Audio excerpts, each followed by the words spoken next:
ਵਾਹਿਗੁਰੂ ਜੀ ਕਾ ਖਾਲਸਾ ਵਾਹਿਗੁਰੂ ਜੀ ਕੀ ਫਤਿਹ। ਇੱਕ ਬਾਣੀ ਚੈਨਲ ਵੇਖਣ ਵਾਲੇ ਸਾਰੇ ਦਰਸ਼ਕਾਂ ਦਾ ਮੈਂ ਰਮਨਦੀਪ ਕੌਰ ਨਿੱਘਾ ਸਵਾਗਤ ਕਰਦੀ ਹਾਂ। ਮਾਮਲਾ ਜਿਹੜਾ ਇਸ ਸਮੇਂ ਸਾਹਮਣੇ ਆਇਆ, ਇੱਕ ਬਾਣੀ ਚੈਨਲ ਦੇ ਵੱਲੋਂ ਪੂਰੀ ਟਾਈਮ ਟੂ ਟਾਈਮ ਅਪਡੇਟ ਹੈ ਤੁਹਾਡੇ ਨਾਲ ਅਸੀਂ ਸਾਂਝੀ ਕਰ ਰਹੇ ਹਾਂ। ਪ੍ਰੈਸ ਕਾਨਫਰੰਸ ਵੀ ਹੋਈ ਡਿਸਟ੍ਰਿਕਟ ਗੁਰਦੁਆਰਾ ਪ੍ਰਬੰਧਕ ਕਮੇਟੀ ਜੰਮੂ ਦੇ ਵੱਲੋਂ। ਉੱਥੇ ਰਿਆਸੀ ਦੇ ਸਾਂਬਾ ਦੇ ਵੀ ਜਿਹੜੇ ਡਿਸਟ੍ਰਿਕਟ ਗੁਰਦੁਆਰਾ ਪ੍ਰਬੰਧਕ ਕਮੇਟੀ ਦੇ ਸੇਵਾਦਾਰ ਨੇ, ਚਾਹੇ ਉਹ ਪ੍ਰਧਾਨ ਹੋਣ ਚਾਹੇ ਮੈਂਬਰ ਸਾਹਿਬਾਨ ਹੋਣ, ਉੱਥੇ ਮੌਜੂਦ ਸਨ। ਉਸ ਤੋਂ ਬਾਅਦ ਉੱਥੇ ਵੇਖਿਆ ਆਪਾਂ ਕਾਫੀ ਕਰੜੇ ਸ਼ਬਦਾਂ ਦੇ ਵਿੱਚ ਐਲਜੀ ਪ੍ਰਸ਼ਾਸਨ ਨੂੰ ਤਾੜਨਾ ਕੀਤੀ ਗਈ ਹੈ। ਹੁਣ ਉਹਦਾ ਨਤੀਜਾ ਨਿਕਲ ਕੇ ਕੀ ਆਉਂਦਾ ਇਹ ਸਮਾਂ ਹੀ ਦੱਸੇਗਾ। ਕਕਾਰ ਲਾਉਣਾ, ਬੱਚਿਆਂ ਨੂੰ ਕੰਪੀਟੀਟਿਵ ਐਗਜ਼ਾਮ ਦੇ ਲਈ ਕਕਾਰ ਨਾ ਪਾ ਕੇ ਜਾਣ ਦੇਣਾ, ਇਹ ਮਸਲਾ ਪਹਿਲਾਂ ਨਹੀਂ ਆਇਆ ਜੰਮੂ ਕਸ਼ਮੀਰ ਦੇ ਵਿੱਚ। ਇਹ ਕੋਈ ਲਗਾਤਾਰ ਮੈਨੂੰ ਲੱਗਦਾ ਤੀਜਾ ਜਾਂ ਚੌਥਾ ਮਾਮਲਾ। ਇਸ ਦੇ ਉੱਪਰ ਹੁਣ ਸਾਡੇ ਨਾਲ ਗੱਲਬਾਤ ਕਰਨਗੇ ਸਰਦਾਰ ਗੁਰਜੀਤ ਸਿੰਘ ਜੀ। ਸਭ ਤੋਂ ਪਹਿਲਾਂ ਮੈਂ ਇੱਕ ਬਾਣੀ ਚੈਨਲ ਦੇ ਉੱਤੇ ਇਹਨਾਂ ਦਾ ਸਵਾਗਤ ਕਰਦੀ ਹਾਂ ਜੀ। ਵਾਹਿਗੁਰੂ ਜੀ ਕਾ ਖਾਲਸਾ ਵਾਹਿਗੁਰੂ ਜੀ ਕੀ ਫਤਿਹ। ਵੀਰ ਜੀ, ਪ੍ਰੈਸ ਕਾਨਫਰੰਸ ਦੇ ਵਿੱਚ ਵੀ ਤੁਸੀਂ ਸੀਗੇ ਉਸ ਸਮੇਂ, ਤੇ ਨਾਲ ਹੀ ਹੁਣ ਐਸਐਸਪੀ ਸਾਹਿਬ ਦੇ ਨਾਲ ਮੁਲਾਕਾਤ ਹੋਈ ਆ, ਉਸ ਸਮੇਂ ਵੀ ਤੁਸੀਂ ਸੀਗੇ। ਵਾਕਿਆ ਸਾਰਾ ਜਿਵੇਂ ਆਪਾਂ ਸਾਰੇ ਜਾਣਦੇ ਹਾਂ, ਤੇ ਸ਼ੁਰੂਆਤ ਆਪਾਂ ਇੱਥੋਂ ਹੀ ਕਰਾਂਗੇ ਕਿਉਂਕਿ ਕੁਝ ਮਿੰਟ ਪਹਿਲਾਂ ਹੀ ਤੁਸੀਂ ਐਸਐਸਪੀ ਸਾਹਿਬ ਦੇ ਨਾਲ ਮਿਲ ਕੇ ਆਏ ਆ, ਕਮੇਟੀ ਵੀ ਨਾਲ ਹੀ ਸੀਗੀ। ਤਾਂ ਕੀ ਕੁਝ ਯਕੀਨ ਹੋਣ ਦੀ, ਕਿਉਂਕਿ ਯਕੀਨ ਹੀ ਨੇ ਫੇਰ ਦਵਾਏ ਗਏ ਹੋਣੇ ਆ। ਬਿਲਕੁਲ ਜੀ, ਬਿਲਕੁਲ ਠੀਕ ਕਹਿ ਰਹੇ ਹੋ ਰਮਨ ਜੀ ਤੁਸੀਂ। ਜਿਹੜਾ ਅੱਜ ਇੱਕ ਜਿਹੜੀ ਪ੍ਰੈਸ ਕਾਨਫਰੰਸ ਕੀਤੀ ਗਈ ਹੈ ਡੀਜੀਪੀਸੀ ਵੱਲੋਂ, ਸਾਰਿਆਂ ਨੂੰ ਸੱਦਾ ਸੀ ਤੇ ਅਸੀਂ ਵੀ ਅੱਜ ਸੰਗਤ ਰੂਮ ਦੇ ਵਿੱਚ ਉਹਨਾਂ ਨਾਲ ਬੈਠੇ ਹਾਂ। ਜੋ ਮੀਟਿੰਗ ਦੇ ਵਿੱਚ ਤੇ ਪ੍ਰੈਸ ਕਾਨਫਰੰਸ ਦੇ ਵਿੱਚ ਉਹਨਾਂ ਨੇ ਇਹੀ ਚੀਜ਼ ਦੱਸੀ ਹੈ ਕਿ ਜਿਹੜਾ ਸਾਡਾ ਵੀਰ ਹੈ, ਜਿਹੜਾ ਕੱਲ੍ਹ ਐਗਜ਼ਾਮ ਦੇਣ ਗਿਆ ਸੀ, ਜਿਹਨੂੰ ਐਗਜ਼ਾਮ ਨਹੀਂ ਦੇਣ ਦਿੱਤਾ ਗਿਆ, ਉਸ ਦੇ ਉੱਪਰ ਉਸਨੂੰ ਇਹ ਕਹਿ ਕੇ ਰੋਕਿਆ ਗਿਆ ਕਿ ਤੂੰ ਇੱਕ ਤੇ ਸ਼੍ਰੀ ਸਾਹਿਬ ਨੂੰ ਆਪਣੀ ਲਾ ਦਿਓ, ਦੂਸਰੀ ਤੁਸੀਂ ਕੜਾ ਦਾ ਜਿਹੜਾ ਸਾਈਜ਼ ਆ ਬਹੁਤ ਮੋਟਾ ਹੈ ਤੇ ਇਸ ਨੂੰ ਤੁਸੀਂ ਉਤਾਰ ਦਿਓ। ਤੇ ਉਸਦੇ ਬਾਵਜੂਦ ਬੱਚੇ ਨੇ ਆਪਣਾ ਕੈਰੀਅਰ ਦੇਖਣਾ ਸੀ ਤੇ ਉਸਨੇ ਜਿਹੜੀ ਮਿਹਨਤ ਕੀਤੀ ਸੀ ਉਹਦੀ ਖਰਾਬ ਨਾ ਹੋ ਜਾਏ, ਤੇ ਉਸਨੇ ਇਸ ਚੀਜ਼ ਨੂੰ ਮੰਨ ਲਿਆ ਔਰ ਕਰਤਾ। ਉੱਥੇ ਇੱਕ ਪੁਲਿਸ ਆਫੀਸਰ ਵੀ ਸਨ, ਉਹਨਾਂ ਦਾ ਨਾਮ ਨਹੀਂ ਅਜੇ ਤੱਕ ਮੈਨੂੰ ਪਤਾ ਲੱਗਿਆ ਤੇ ਨਾ ਹੀ ਵੀਰ ਨੇ ਦੇਖਿਆ, ਤੇ ਇਹਨਾਂ ਨੇ ਉਹਨੂੰ ਅੱਗੇ ਵੱਧ ਕੇ ਕਿਹਾ ਕਿ ਅੰਕਲ ਦੇਖੋ ਮੈਨੂੰ ਉਹ ਮੈਨੂੰ ਰੋਕ ਰਹੇ ਨੇ ਤੇ ਤੁਸੀਂ ਪਲੀਜ਼ ਇਹਨਾਂ ਨੂੰ ਥੋੜ੍ਹਾ ਜਿਹਾ ਕਨਵਿੰਸ ਕਰੋ ਕਿ ਮੈਨੂੰ ਇਹ ਸ਼੍ਰੀ ਸਾਹਿਬ ਮੈਂ ਅੰਮ੍ਰਿਤਧਾਰੀ ਬੱਚਾ, ਮੈਨੂੰ ਅੰਦਰ ਜਾਣ ਦਿੱਤਾ ਜਾਏ। ਬਟ ਉਹਨਾਂ ਨੇ ਵੀ ਅੱਗੋਂ ਇਹ ਗੱਲ ਰਿਸਪੌਂਸ ਦਿੱਤਾ, ਕਹਿੰਦਾ ਬੇਟਾ ਮੈਂ ਵੀ ਪੁਲਿਸ ਵਿੱਚ ਹੀ ਹਾਂ ਤੇ ਮੈਂ ਵੀ ਅੰਮ੍ਰਿਤਧਾਰੀ ਹਾਂ, ਤੇ ਮੈਨੂੰ ਵੀ ਇਹਨਾਂ ਨੇ ਹਾਲ ਦੇ ਅੰਦਰ ਡਿਊਟੀ ਲਗਾਈ ਸੀ ਤੇ ਮੈਂ ਇਹਨਾਂ ਨੂੰ ਮਨਾ ਕਰ ਦਿੱਤਾ ਕਿ ਮੈਂ ਆਪਣੇ ਸ਼੍ਰੀ ਸਾਹਿਬ ਵਗੈਰਾ ਨਹੀਂ ਉਤਾਰ ਸਕਦਾ ਤੇ ਤੁਸੀਂ ਮੈਨੂੰ ਬਾਹਰ ਡਿਊਟੀ ਦੇ ਦਿਓ, ਤੇ ਉਹਨਾਂ ਨੇ ਮੈਨੂੰ ਬਾਹਰ ਡਿਊਟੀ ਅਪਾਇੰਟ ਕਰ ਦਿੱਤਾ ਤੇ ਮੈਂ ਵੀ ਇਸ ਵਜ੍ਹਾ ਨਾਲ ਅੰਦਰ ਨਹੀਂ ਜਾ ਸਕਦਾ। ਅਗਰ ਤੇ ਤੂੰ ਐਗਜ਼ਾਮ ਦੇਣਾ ਤੇ ਫਿਰ ਤੈਨੂੰ ਖੋਲ੍ਹਣੀ ਪੈਣੀ ਹੈ। ਉਹਨਾਂ ਨੇ ਆਪਣੀ ਮਜਬੂਰੀ ਨਾਲ ਉਹਨੂੰ ਦੱਸਿਆ ਤੇ ਉਹ ਬੱਚੇ ਨੇ ਫਿਰ ਮਜਬੂਰੀ ਦੇ ਵਿੱਚ ਆ ਕੇ ਆਪਣਾ ਐਗਜ਼ਾਮ ਤੇ ਦੇ ਦਿੱਤਾ। ਔਰ ਉਸ ਦੇ ਬਾਵਜੂਦ ਉਹਨੇ ਦੱਸਿਆ ਕਿ ਮੈਨੂੰ ਜਿਹੜਾ ਉਹਨਾਂ ਨੇ ਕਕਾਰ ਰੱਖਣ ਵਾਸਤੇ ਜਿਹੜੀ ਪਲੇਸ ਦਿੱਤੀ, ਜਿਹੜੀ ਜਗ੍ਹਾ ਦਿੱਤੀ, ਉਹ ਇੱਕ ਛੋਟਾ ਜਿਹਾ ਅੱਜ ਤੁਸੀਂ ਉਹਨੂੰ ਇਹ ਵੀ ਕਹਿ ਸਕਦੇ ਹੋ ਕਿ ਜਿਸ ਨੂੰ ਅਸੀਂ ਸ਼ੂ ਬਾਕਸ ਕਹਿ ਸਕਦੇ ਹਾਂ, ਜਿਹਦੇ ਵਿੱਚ ਸਾਡੇ ਜੁੱਤੇ ਨਵੇਂ ਅਸੀਂ ਖਰੀਦਦੇ ਹਾਂ ਤੇ ਉਹ ਜੁੱਤੇ ਪਏ ਹੁੰਦੇ ਨੇ, ਤੇ ਉਹ ਖਾਲੀ ਕਰਕੇ ਉਹਨਾਂ ਨੇ ਉੱਥੇ ਰੱਖਾ ਹੋਇਆ ਸੀ ਤੇ ਉਸ ਦੇ ਵਿੱਚ ਤੁਸੀਂ ਆਪਣਾ ਫੋਨ, ਜੋ ਵੀ ਤੁਸੀਂ ਆਪਣਾ ਸਮਾਨ ਲੈ ਕੇ ਆਏ ਹੋ ਤੇ ਉਹ ਤੁਸੀਂ ਉੱਥੇ ਵਿੱਚ ਰੱਖੋ। ਕਹਿੰਦਾ ਮੈਨੂੰ ਬੜੀ ਜ਼ਮੀਰ ਮਾਰ ਕੇ ਮੈਂ ਆਪਣਾ ਉਹ ਇੱਕ ਕੰਮ ਕੀਤਾ ਕਿ ਮੈਨੂੰ ਉਹ ਰੱਖਣੀ ਪਈ ਮਜਬੂਰੀ ਵਿੱਚ ਆਪਣਾ ਕੈਰੀਅਰ ਦੇਖ ਰਿਹਾ, ਕਿਉਂਕਿ ਬੱਚਾ ਇੰਜੀਨੀਅਰਿੰਗ ਕਰ ਰਿਹਾ, ਉਸਦੀ 6 ਮਹੀਨੇ ਦੀ ਮਿਹਨਤ ਸੀ ਇਸ ਐਗਜ਼ਾਮ ਨੂੰ ਲੈ ਕੇ, ਤੇ ਬੱਚੇ ਨੇ ਉਹ ਕੰਮ ਕਰਤਾ। ਫਿਰ ਉਸਦੇ ਫਾਦਰ ਸਾਹਿਬ ਨੇ ਸਾਨੂੰ ਅਪਰੋਚ ਕੀਤੀ ਕੱਲ੍ਹ ਡੀਜੀਪੀਸੀ ਨੂੰ। ਵੈਸੇ ਵੀ ਸੰਗਤ ਰੂਪ ਵਿੱਚ ਸਾਨੂੰ ਵੀ ਬੜੇ ਕਾਲ ਆਏ, ਵੀਰ ਜੀ ਦੇਖੋ ਅਸੀਂ ਸੋਸ਼ਲ ਐਕਟੀਵਿਟੀਜ਼ਾਂ ਅਸੀਂ ਹਰ ਮੁੱਦੇ 'ਤੇ ਬੋਲਦੇ ਹਾਂ, ਤੇ ਕਿਆ ਹੁਣ ਸਾਡੇ ਸਿੱਖ ਬੱਚਿਆਂ ਨਾਲ ਇਹ ਹੋਏਗਾ ਤੇ ਅਸੀਂ ਕਿੰਨੀ ਕੁ ਦੇਰ ਬਰਦਾਸ਼ਤ ਕਰਾਂਗੇ। ਚੌਥਾ ਇੰਸੀਡੈਂਟ ਆਏ, ਇਸ ਤੋਂ ਪਹਿਲੇ ਵੀ ਤੁਹਾਨੂੰ ਯਾਦ ਹੋਏਗਾ ਰਮਨ ਜੀ, ਹੈਰੀਟੇਜ ਸਕੂਲ ਦੇ ਵਿੱਚ ਸਿੱਖ ਬੱਚੀ ਨੂੰ ਦਸਤਾਰ ਬੰਨ੍ਹਣ ਤੋਂ ਰੋਕਿਆ ਗਿਆ ਸੀ। ਉਸ ਦੇ ਬਾਅਦ ਇੱਕ ਰਿਆਸੀ ਦਾ ਕੇਸ ਆਇਆ ਸੀ ਜਿਸ ਦੇ ਵਿੱਚ 2 ਬੱਚੇ ਮੇਲ ਤੇ 2 ਫੀਮੇਲ ਸਨ, ਉਸ ਦੇ ਵਿੱਚ ਵੀ ਉਹਨਾਂ ਨੂੰ ਐਗਜ਼ਾਮ ਦੇਣ ਤੋਂ ਰੋਕਿਆ ਗਿਆ ਸੀ। ਤਾਂ ਅਸੀਂ ਇਸ ਚੀਜ਼ ਦਾ ਸਾਨੂੰ ਬਹੁਤ ਦੁੱਖ ਲੱਗਦਾ। ਹੁਣ ਤੇ ਇੱਕ ਦੁੱਖ ਵਾਲੀ ਗੱਲ ਤਾਂ ਖਤਮ ਹੀ ਹੋ ਗਈ ਹੈ ਕਿ ਦੁੱਖ, ਕਿਉਂਕਿ ਇਹ ਤਾਂ ਨਾਰਮਲ ਹੋ ਚੁੱਕਾ ਹੈ। ਸਿੱਖਾਂ ਨੂੰ ਦਬਾਉਣ ਦੀ ਕੋਸ਼ਿਸ਼ ਕੀਤੀ ਗਈ ਹੈ, ਮਤਲਬ ਕਿ ਇਹ ਦੱਸਿਆ ਜਾ ਰਿਹਾ ਕਿ ਸਿੱਖ ਤੁਸੀਂ ਗੁਲਾਮ ਹੋ, ਤੁਹਾਨੂੰ ਗੁਲਾਮ ਅਸੀਂ ਬਣਾ ਕੇ ਰੱਖਣਾ ਚਾਹੁੰਦੇ ਹਾਂ। ਕਿਉਂਕਿ 4 ਵਾਰ ਐਡਮਿਨਿਸਟ੍ਰੇਸ਼ਨ ਨੇ ਸਾਨੂੰ ਇਹੀ ਦਿਲਾਸਾ ਦਿੱਤਾ ਸੀ ਕਿ ਤੁਸੀਂ ਇਸ ਵਾਰੀ ਸਾਡੇ ਕਹਿਣ 'ਤੇ ਤੁਸੀਂ ਸਾਨੂੰ ਟਾਈਮ ਦੇ ਦਿਓ, ਦੁਬਾਰਾ ਇਹ ਚੀਜ਼ ਨਹੀਂ ਹੋਏਗੀ। ਔਰ ਇਨਕੁਆਇਰੀਆਂ ਦੇ ਨਾਮ 'ਤੇ ਕਲੀਨ ਚਿੱਟ ਦਿੱਤੀ ਜਾਂਦੀ ਹੈ। ਰਿਆਸੀ ਦੇ ਕੇਸ ਦੇ ਵਿੱਚ ਵੀ ਇਹਨਾਂ ਨੇ ਸੇਮ ਇਹੀ ਕੀਤਾ ਜੀ, ਅਸੀਂ ਇਨਕੁਆਇਰੀ ਕਰਾਂਗੇ ਤੇ ਉਹਨੂੰ ਵੀ ਕਲੀਨ ਚਿੱਟ ਦਿੱਤੀ ਗਈ। ਠੀਕ ਹੈ, ਤੇ ਅਸੀਂ ਅੱਜ ਜਿਹੜਾ ਐਸਐਸਪੀ ਸਾਹਿਬ ਕੋਲ ਸਾਡਾ ਜਾਣਾ ਨਹੀਂ ਸੀ, ਸਾਡੀ ਸੰਗਤ ਵਿੱਚ ਬੜਾ ਰੋਸ਼ ਸੀ, ਬਟ ਕੁਝ ਸਾਡੇ ਡੀਜੀਪੀਸੀ ਜਿਹੜੇ ਸੀਨੀਅਰ ਮੈਂਬਰ ਹਨ ਉਹਨਾਂ ਸਾਰਿਆਂ ਨੇ ਕਿਹਾ ਕਿ ਚਲੋ ਪਹਿਲੇ ਕੁਝ ਕਰਨ ਤੋਂ ਪਹਿਲੇ ਅਗਰ ਇਸ ਤਰ੍ਹਾਂ ਦਾ ਕੁਝ ਤੇ ਇੱਕ ਵਾਰ ਐਡਮਿਨਿਸਟ੍ਰੇਸ਼ਨ ਨਾਲ ਲਾਸਟ ਇੱਕ ਵਾਰ ਗੱਲ ਕਰ ਲਓ। ਕਿਉਂਕਿ ਜਦੋਂ 2-3 ਵਾਰੀ ਇਹ ਸਾਰੀ ਚੀਜ਼ ਹੋਈ ਆ, ਪਹਿਲਾਂ ਵੀ ਇਹ ਮਾਮਲਾ ਜਿਹੜਾ ਸਾਹਮਣੇ ਆਇਆ, ਪ੍ਰੈਸ ਕਾਨਫਰੰਸਿਸ ਤਾਂ ਉਦੋਂ ਵੀ ਹੋਈਆਂ ਨੇ ਬਿਲਕੁਲ ਔਰ ਉਦੋਂ ਵੀ ਪੂਰੇ ਯਕੀਨ ਗਏ, ਕਿਉਂਕਿ ਸੰਗਤ ਯਕੀਨ ਕਰਦੀ ਹੈ, ਚਾਹੇ ਉਹ ਕਿ ਸਾਡੀ ਆਵਾਜ਼ ਚੁੱਕੀ ਜਾਵੇਗੀ। ਅੱਜ ਤੁਸੀਂ ਦੇਖੋਗੇ ਕਿ ਜਿਸ ਤਰ੍ਹਾਂ ਰਿਆਸੀ ਡਿਸਟ੍ਰਿਕਟ, ਸਾਂਬੇ ਡਿਸਟ੍ਰਿਕਟ ਦੇ ਗੁਰਦੁਆਰਾ ਦੇ ਪ੍ਰਧਾਨ ਸਾਹਿਬ ਵੀ ਆਏ ਸਨ ਸਾਰੇ, ਔਰ ਕਾਫੀ ਨੌਜਵਾਨ ਵੀ ਉੱਥੇ ਸੀ, ਕਾਫੀ ਸੰਗਤਾਂ ਵੀ ਆਈ ਸਨ। ਸਾਰਿਆਂ ਦਾ ਇਹੀ ਰੋਸ ਸੀ ਕਿ ਅਸੀਂ ਹਰ ਚੀਜ਼ ਨੂੰ ਅਸੀਂ ਪ੍ਰੈਸ ਕਾਨਫਰੰਸ ਦੇ ਉੱਪਰ ਨਾ ਛੱਡ ਦਈਏ, ਕਿਉਂਕਿ ਪ੍ਰੈਸ ਕਾਨਫਰੰਸ ਕਰਕੇ ਅਸੀਂ ਜਿੰਨੀ ਵਾਰੀ ਪ੍ਰੈਸ ਕਾਨਫਰੰਸ ਕੀਤੀ ਹੈ ਸਾਨੂੰ ਅੱਗੋਂ ਸਿਰਫ ਦਿਲਾਸਾ ਹੀ ਮਿਲਿਆ। ਸਾਨੂੰ ਉਹਨਾਂ ਨੇ ਆਸ਼ਵਾਸਨ ਦੇ ਕੇ ਇੱਕ ਟਾਈਮ ਲੈ ਲੈਂਦੇ ਹਨ, ਉਸ ਟਾਈਮ ਦੇ ਬਾਅਦ ਉਹ ਸਾਨੂੰ ਫਿਰ ਅਗਲਾ ਇੰਸੀਡੈਂਟ ਵਾਸਤੇ ਤਿਆਰ ਹੋ ਜਾਂਦੇ ਆ ਕਿ ਜਿਸ ਲਈ ਆਉਂਦਾ ਅਸੀਂ ਫਿਰ ਇਹਨਾਂ ਕੋਲ ਜਾਂਦੇ ਆ, ਅਸੀਂ ਵੀ ਉਸ ਦੇ ਵਿੱਚ ਕੋਈ ਕਵਰ ਅਪ ਨਹੀਂ ਕਰਦੇ, ਤਾਂ ਜਿੰਨਾ ਵੀ ਇਹਨਾਂ ਦੇ ਹੌਸਲੇ ਹੋਰ ਵਧੀ ਜਾ ਰਹੇ ਨੇ। ਅੱਜ ਐਸਐਸਪੀ ਸਾਹਿਬ ਨੂੰ ਡੀਜੀਪੀਸੀ ਵੱਲੋਂ, ਸੰਗਤਾਂ ਵੱਲੋਂ, ਜਿਹੜੀਆਂ ਬਾਕੀਆਂ ਕਮੇਟੀਆਂ ਵੱਲੋਂ, ਜੋ ਐਨਜੀਓਜ਼ ਨਾਲ ਗਈ ਦੀ ਸਨ ਉਹਨਾਂ ਵੱਲੋਂ ਬੜੇ ਕੜੇ ਸ਼ਬਦਾਂ ਵਿੱਚ ਬੜੇ ਹੀ ਕਲੀਅਰ ਤਰੀਕੇ ਨਾਲ ਉਹਨਾਂ ਨੂੰ ਅਸੀਂ ਇਹ ਚੀਜ਼ ਕਹਿ ਦਿੱਤੀ ਹੈ ਕਿ ਇਸ ਵਾਰ ਸਾਨੂੰ ਕੋਈ ਵੀ ਆਸ਼ਵਾਸਨ ਨਹੀਂ ਚਾਹੀਦਾ। ਤੇ ਜਿਨ੍ਹਾਂ ਨੇ ਗਲਤੀ ਕੀਤੀ ਹੈ, ਜਿਸ ਏਜੰਸੀਆਂ ਨੇ ਇਹ ਪੇਪਰ ਕਰਵਾਏ ਨੇ, ਉਹਨਾਂ ਦੇ ਕੰਟਰੋਲਰਸ, ਉਹਨਾਂ ਦੇ ਵਿਜੀਲੈਂਸ ਸਾਰੇ ਉਹਨਾਂ ਦੇ ਆਪਣੇ ਹੁੰਦੇ ਨੇ, ਉਹਦੇ ਵੀ ਡਿਪਾਰਟਮੈਂਟਲ ਰੋਲ ਕੁਝ ਨਹੀਂ ਹੁੰਦਾ, ਨਾ ਹੀ ਐਜੂਕੇਸ਼ਨ ਜੰਮੂ ਦਾ ਕਿਸੇ ਐਜੂਕੇਸ਼ਨ ਬੋਰਡ ਦਾ। ਉਹ ਏਜੰਸੀਆਂ ਦਾ ਕੰਮ ਹੁੰਦਾ ਇਹ ਐਗਜ਼ਾਮ ਕਰਵਾਉਣਾ ਔਰ ਉਸਨੂੰ ਹੈਂਡਲ ਕਰਨਾ। ਤੇ ਅਸੀਂ ਉਹਨਾਂ ਨੂੰ ਇਹੀ ਚੀਜ਼ ਕਹੀ ਹੈ ਕਿ ਇਹ ਸੈਂਟੀਮੈਂਟ ਹਰਟ ਕੀਤੇ ਗਏ, ਰਿਲੀਜੀਅਸ ਮੈਟਰ ਇਹਨੂੰ ਜਾਣਬੁੱਝ ਕੇ ਕੀਤਾ ਗਿਆ। ਇੱਕ ਵਾਰ ਗਲਤੀ ਦੁਹਰਾਈ ਜਾ ਸਕਦੀ ਹੈ, 2 ਵਾਰ ਹੋ ਜਾਏ ਉਹ ਗਲਤੀ ਨਹੀਂ ਹੁੰਦੀ, ਉਹ ਜਾਣਬੁੱਝ ਕੇ ਕੀਤੀ ਜਾਂਦੀ ਹੈ। ਅੱਜ ਐਸਐਸਪੀ ਸਾਹਿਬ ਨੇ ਸਾਨੂੰ ਇਹੀ ਚੀਜ਼ ਕਹੀ ਹੈ ਕਿ ਮੈਨੂੰ ਇੱਕ ਹਫ਼ਤੇ 10 ਦਿਨ ਦਾ ਟਾਈਮ ਦੇ ਦਿਓ, ਮੈਂ ਅਗਰ ਤੁਹਾਨੂੰ ਲੱਗਦਾ ਕਿ ਮੈਂ ਇਸ ਦੇ ਉੱਪਰ ਕੋਈ ਕਾਰਵਾਈ ਨਹੀਂ ਕਰਦਾ ਫਿਰ 10 ਦਿਨ ਦੇ ਬਾਅਦ ਤੁਸੀਂ ਆਪਣੀ ਐਕਸ਼ਨ ਲੈ ਸਕਦੇ ਹੋ। ਉਸ ਦੇ ਅਗੇਂਸਟ ਅਸੀਂ ਇਹਨਾਂ ਕੋਲ ਇੱਕ ਰਿਟਨ ਐਪਲੀਕੇਸ਼ਨ ਇਹਨਾਂ ਨੂੰ ਅਸੀਂ ਅੱਜ ਭੇਜ ਦਿੱਤੀ ਦੀ ਆ, ਜੋ ਅਸੀਂ ਰਿਸੀਵਿੰਗ ਲਈ ਦੀ ਆ।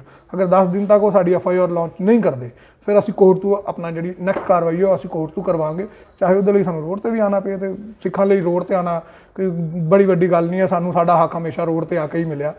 ਤੇ ਅਸੀਂ ਤਾਂ ਚਾਹੁੰਦੇ ਹਾਂ ਕਿ ਨਾਨ ਵਾਇਲੈਂਸ ਅਸੀਂ ਸਾਰਾ ਕੁਝ ਸੈਟਲ ਹੋ ਜਾਏ, ਤੇ ਬਾਕੀ ਦੇਖਦੇ ਹਾਂ ਐਡਮਿਨਿਸਟ੍ਰੇਸ਼ਨ ਕੀ ਕਰਦਾ। ਐਸਐਸਪੀ ਸਾਹਿਬ ਨੇ ਕੁਝ ਐਸੀ ਗੱਲ ਨਹੀਂ ਕਿ ਕਿਆ ਉਹਨਾਂ ਦੀ ਨੌਲੇਜ ਦੇ ਵਿੱਚ ਕਦੀ ਪਹਿਲਾਂ ਇਹੋ ਜਿਹੇ ਇਨਸੀਡੈਂਟ ਆਏ ਹੋਣੇ ਆ? ਬਿਲਕੁਲ, ਉਹਨਾਂ ਨੇ ਖੁਦ ਹੀ ਇਹ ਗੱਲ ਆਪੇ ਹੀ ਦੱਸ ਦਿੱਤੀ ਹੈ ਕਿ 2021 15 ਅਗਸਤ ਨੂੰ ਸਾਡੇ ਬੱਚਿਆਂ ਨੇ ਪਾਰਟਿਸਿਪੇਟ ਕੀਤਾ ਸੀ ਮਾਰਚ ਦੇ ਵਿੱਚ, ਜਿਹੜੇ ਇਹਨਾਂ ਦੇ ਉਸ ਦੇ ਵਿੱਚ ਵੀ ਸਾਡੇ ਕੋਈ 18-19 ਬੱਚੇ ਸਨ ਜਿਨ੍ਹਾਂ ਨੂੰ ਉਹਨਾਂ ਨੇ ਇਸ ਚੀਜ਼ ਦੇ ਲਈ ਰੋਕਿਆ ਗਿਆ ਸੀ ਕਿ ਤੁਸੀਂ ਸ੍ਰੀ ਸਾਹਿਬ ਪਾ ਕੇ ਨਹੀਂ ਜਾ ਸਕਦੇ।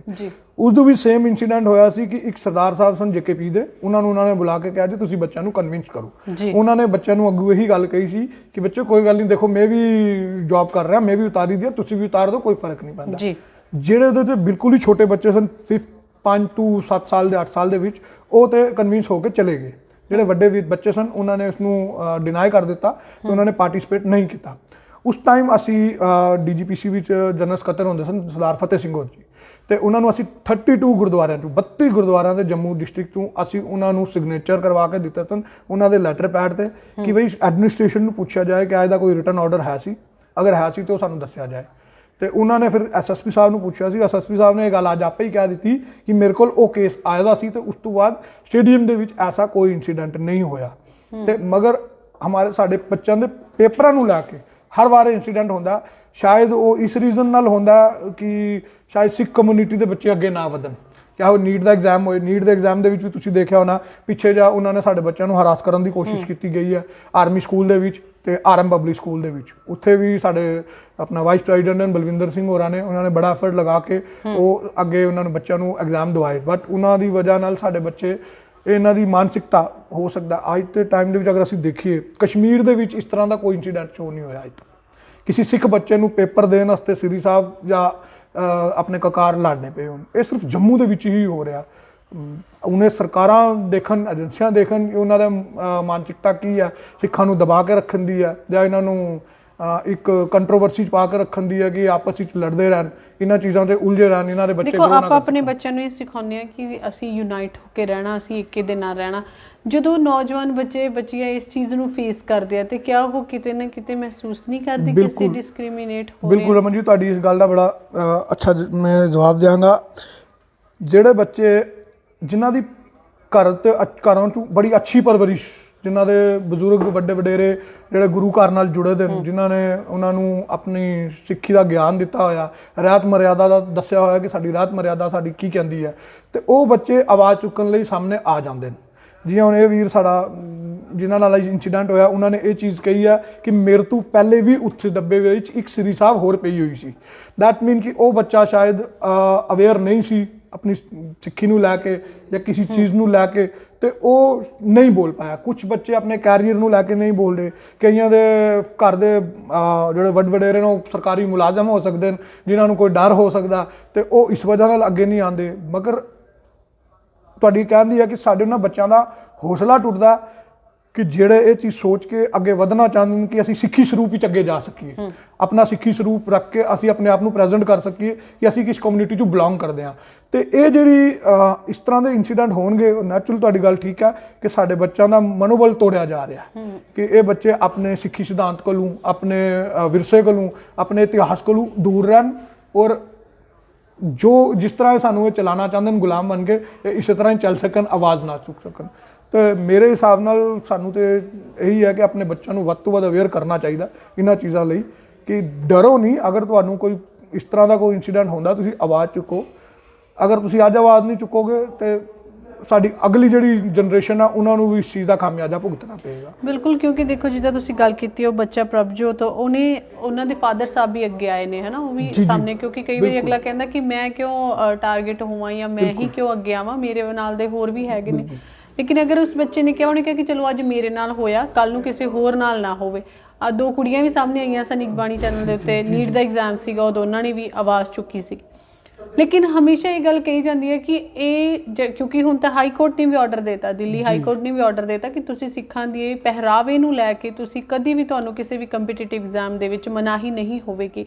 ਫਿਰ ਹਮੇਸ਼ਾ ਇਹ ਗੱਲ ਕਹਿ ਦਿੱਤੀ ਜਾਂਦੀ ਹੈ ਕਿ ਇਹ ਹੇਠਲੇ ਪੱਧਰ ਤੇ ਹੋ ਰਿਹਾ।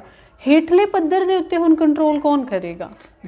ਬਿਲਕੁਲ ਠੀਕ ਕਹਿ ਰਹੇ ਹੋ। ਹੇਠਲੇ ਪੱਧਰ ਤੇ ਸਾਡਾ ਐਸਐਸਪੀ ਸਾਹਿਬ ਨੂੰ, ਏਡੀਸੀ ਸਾਹਿਬ ਨੂੰ ਅਸੀਂ ਅੱਜ ਮਿਲਿਆ, ਅਸੀਂ ਉਹਨਾਂ ਨੂੰ ਇਹੀ ਚੀਜ਼ ਕਹੀ ਗਈ ਹੈ ਕਿ ਸਰ, ਅਗਰ ਸਾਡੇ ਕੋਲ ਇੱਕ ਸੁਪਰੀਮ ਕੋਰਟ ਦਾ, ਦਿੱਲੀ ਹਾਈ ਕੋਰਟ ਦਾ ਆਰਡਰ ਹੈ ਕਿ ਬਈ ਸਿੱਖ ਕਮਿਊਨਿਟੀ ਦੇ ਕਿਸੇ ਵੀ ਇਹਨਾਂ ਦੇ ਰਿਲੀਜੀਅਸ ਸੈਂਟੀਮੈਂਟ ਨੂੰ ਹਾਰਟ ਨਹੀਂ ਕੀਤਾ ਜਾਏ, ਇਹਨਾਂ ਦੀ ਸ੍ਰੀ ਸਾਹਿਬ, ਇਹਨਾਂ ਦੀ ਕਿਰਪਾਨ, ਇਹਨਾਂ ਦਾ ਕੜਾ, ਉਸ ਰਿਲੀਜੀਅਸ ਮਸਲੇ ਤੇ ਤੁਹਾਨੂੰ ਇਹਨਾਂ ਨੂੰ ਰੋਕ ਨਹੀਂ ਲਗਾ ਸਕਦੀ। ਪਿਛਲੇ ਜਿਹਾ ਪਬਲਿਕ ਕਮਿਸ਼ਨ ਨੇ ਵੀ ਇਸ ਐਗਜ਼ਾਮ ਦੇ ਵਿੱਚ ਨੋਟੀਫਿਕੇਸ਼ਨ ਦੇ ਵਿੱਚ ਬਲਵਿੰਦਰ ਸਿੰਘ ਹੋਰਾਂ ਨੇ ਉਹਨਾਂ ਕੋਲ ਜਵਾਬ ਮੰਗਿਆ। ਉਹਨਾਂ ਨੇ ਕਿਹਾ ਕਿ ਨੋਟੀਫਿਕੇਸ਼ਨ ਦੇ ਵਿੱਚ ਵੀ ਲਿਖਿਆ ਗਿਆ ਕਿ ਬਈ ਇਸ ਦੇ ਵਿੱਚ ਸਾਨੂੰ ਕੋਈ ਇਤਰਾਜ਼ ਨਹੀਂ ਹੈ, ਇਹਨਾਂ ਬੱਚਿਆਂ ਦੇ ਪੇਪਰ ਕਰਵਾਏ ਜਾਣ ਜਿਨ੍ਹਾਂ ਨੇ ਸ੍ਰੀ ਸਾਹਿਬ ਪਾਈ ਦੀ ਜਾਂ ਕੜਾ ਪਾਇਆ ਦਾ, ਜਿਨ੍ਹਾਂ ਚੀਜ਼ਾਂ 'ਚ ਇਹਨਾਂ ਨੂੰ ਤਕਲੀਫ ਹੈ। ਹਾਂ ਠੀਕ ਹੈ, ਤੁਸੀਂ ਇਹ ਚੀਜ਼ ਕਹਿੰਦੇ ਹੋ ਕੜੇ ਦਾ ਸਾਈਜ਼ ਬਹੁਤ ਵੱਡਾ, ਉਹ ਉੱਥੇ ਮੈਟਰ ਕਰਦਾ ਜਿੱਥੇ ਬੱਚੇ ਨੇ ਕੋਈ ਸਪੋਰਟਸ ਕਰਨਾ ਹੋਏ। ਡਰ ਹੋ ਸਕਦਾ ਕਿ ਬਈ ਸਾਈਜ਼ ਵੱਡਾ ਕੜੇ ਦਾ ਉਸ ਨਾਲ ਲੱਗ ਸਕਦੀ ਹੈ, ਸਕੂਲ ਦੇ ਵਿੱਚ ਹੋ ਸਕਦਾ, ਬਟ ਐਗਜ਼ਾਮ ਦੇ ਵਿੱਚ ਕੜੇ ਦਾ ਕੋਈ ਲੈਣਾ ਦੇਣਾ ਤੇ ਹੈ ਨਹੀਂ ਹੈ। ਉਹਦੇ ਵਿੱਚ ਬੱਚੇ ਨੇ ਸਿਰਫ ਲਿਖਣਾ ਤੇ ਆਪਣਾ ਐਗਜ਼ਾਮ ਦੇਣਾ ਤੇ ਆ ਜਾਣਾ।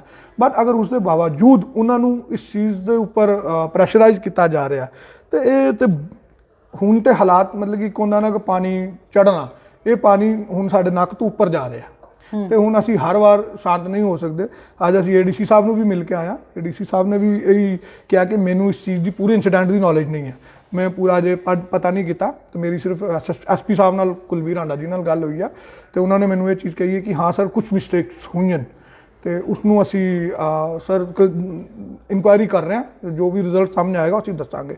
ਬਟ ਅਸੀਂ ਏਡੀਸੀ ਸਾਹਿਬ ਨੂੰ ਵੀ ਇਹ ਬੜੇ ਸਟ੍ਰਿਕਟਲੀ ਕਹਿ ਦਿੱਤਾ ਕਿ ਸਾਨੂੰ ਇਹਦੇ ਉੱਪਰ ਇਸ ਵਾਰੀ ਕੋਈ ਆਸ਼ਵਾਸਨ ਨਹੀਂ ਚਾਹੀਦਾ, ਇਸ ਵਾਰੀ ਸਾਨੂੰ ਇਸ ਦੇ ਉੱਪਰ ਕਾਰਵਾਈ ਚਾਹੀਦੀ ਹੈ ਔਰ FIR ਅਸੀਂ ਲਾਂਚ ਕਰਵਾਉਣੀ ਹੈ, ਤੇ ਉਹ ਕਿਸੇ ਵੀ ਹਾਲਤ ਵਿੱਚ ਹੋਏਗੀ। ਅਗਰ ਤੁਸੀਂ ਨਹੀਂ ਕਰਵਾਓਗੇ ਤਾਂ ਫਿਰ ਉਹ ਸੰਗਤਾਂ ਆਪਣੇ ਹਿਸਾਬ ਨਾਲ ਕਰਵਾਉਣਗੀਆਂ, ਫਿਰ ਉਹ ਲਾਅ ਐਂਡ ਆਰਡਰ ਅਗਰ ਖਰਾਬ ਹੁੰਦਾ ਉਸਦਾ ਜ਼ਿੰਮੇਵਾਰ ਇਹ ਆਪੇ ਹੋਣਗੇ, ਫਿਰ ਸੰਗਤਾਂ ਨੂੰ ਦੋਸ਼ ਨਾ ਦਿੱਤਾ ਜਾਏ। ਬਤੌਰ ਸਮਾਜਿਕ ਕਾਰਕੁਨ, ਇੱਕ ਨੌਜਵਾਨ ਹੋਣ ਦੇ ਨਾਤੇ ਵੀ ਤੁਸੀਂ ਵੀ ਸਮਾਜ ਦੇ ਵਿੱਚ ਵਿਚਰਦੇ ਹੋ, ਤੁਹਾਨੂੰ ਵੀ ਪਤਾ ਸਾਡੀਆਂ ਸਿੱਖਾਂ ਦੀਆਂ ਭਾਵਨਾਵਾਂ ਕੀ ਹੁੰਦੀਆਂ ਨੇ, ਤੁਹਾਡੀ ਸੋਚ ਕੀ ਕਹਿੰਦੀ ਹੈ?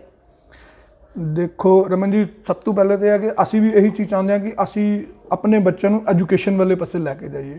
ਜੋ ਹੁਣ ਕਲਚਰ ਸਾਡਾ ਸ਼ੁਰੂ ਹੋਇਆ ਕਿ ਸਾਡੇ ਬੱਚੇ ਐਜੂਕੇਸ਼ਨ ਵੱਲ ਜਾਣਾ ਸ਼ੁਰੂ ਹੋ ਗਏ, ਸਪੋਰਟਸ ਵਿੱਚ ਜਾਣਾ ਸ਼ੁਰੂ ਹੋ ਗਏ, ਅਗਰ ਇਸੇ ਤਰ੍ਹਾਂ ਦੇ ਇੰਸੀਡੈਂਟ ਹੁੰਦੇ ਰਹਿਣਗੇ, ਸਾਡੇ ਬੱਚਿਆਂ ਦੀ ਇੱਕ ਜਿਹੜੀ ਆਪਣੀ ਮਾਨਸਿਕਤਾ ਉਹ ਟੁੱਟੇਗੀ, ਤਾਂ ਫਿਰ ਸਾਨੂੰ ਵੀ ਉਸ ਚੀਜ਼ ਦਾ ਬੁਰਾ ਤਾਂ ਲੱਗੇਗਾ। ਅੱਜ ਸਾਡੇ ਵੀ ਬੱਚੇ, ਅਸੀਂ ਵੀ ਇਹ ਚੀਜ਼ ਸੋਚਦੇ ਹਾਂ ਕਿ ਅਗਰ ਕੱਲ੍ਹ ਨੂੰ ਮੇਰਾ ਹੀ ਬੱਚਾ ਮੈਨੂੰ ਇਹ ਸਵਾਲ ਕਰਦਾ ਕਿ ਪਾਪਾ ਮੈਨੂੰ ਅਗਰ ਉਸੇ ਐਗਜ਼ਾਮ ਦੇਣ ਜਾਣਾ, ਮੈਨੂੰ ਸ੍ਰੀ ਸਾਹਿਬ ਤੁਸੀਂ ਕਿਉਂ ਪਵਾਈ ਹੋਈ ਹੈ, ਮੈਨੂੰ ਉਸੇ ਐਗਜ਼ਾਮ ਨਹੀਂ ਦਿੱਤਾ ਜਾਂਦਾ, ਤਾਂ ਮੇਰੇ ਕੋਲ ਉਸਦਾ ਜਵਾਬ ਨਹੀਂ ਹੋਏਗਾ।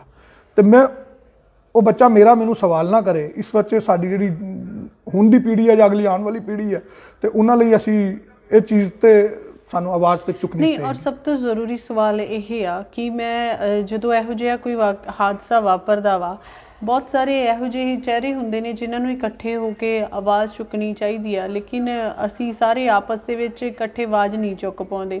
ਤੁਸੀਂ ਕਿਵੇਂ ਦੇਖਦੇ ਹੋ ਇਸ ਚੀਜ਼ ਨੂੰ? ਬਿਲਕੁਲ ਠੀਕ ਕਹਿ ਰਹੇ ਹੋ ਰਮਨ ਜੀ। ਮੈਂ ਕਈ ਵਾਰੀ ਤੁਹਾਡੇ ਹੀ ਚੈਨਲ ਤੇ ਥੱਲੇ ਕਮੈਂਟਸ ਪੜ੍ਹ ਰਿਹਾ ਹੁੰਦਾ, ਸ਼ਾਇਦ ਖੁਦ ਵੀ ਕਰ ਰਿਹਾ ਹੁੰਦਾ ਕਿ ਮੇਰਾ ਵੀ ਇਹੀ ਹੁੰਦਾ ਕਿ ਅਸੀਂ ਇੱਕ ਦੂਸਰੇ ਦੇ ਉੱਪਰ ਉਂਗਲੀਆਂ ਬੜੀਆਂ ਚੁੱਕਦੇ ਹਾਂ, ਪਰ ਕਈ ਇੱਥੇ ਐਸੇ ਲੋਕ ਹਨ ਜਿਹੜੇ ਗੱਲਾਂ ਕਰਦੇ ਹਨ but ਸਾਹਮਣੇ ਨਹੀਂ ਆਉਂਦੇ।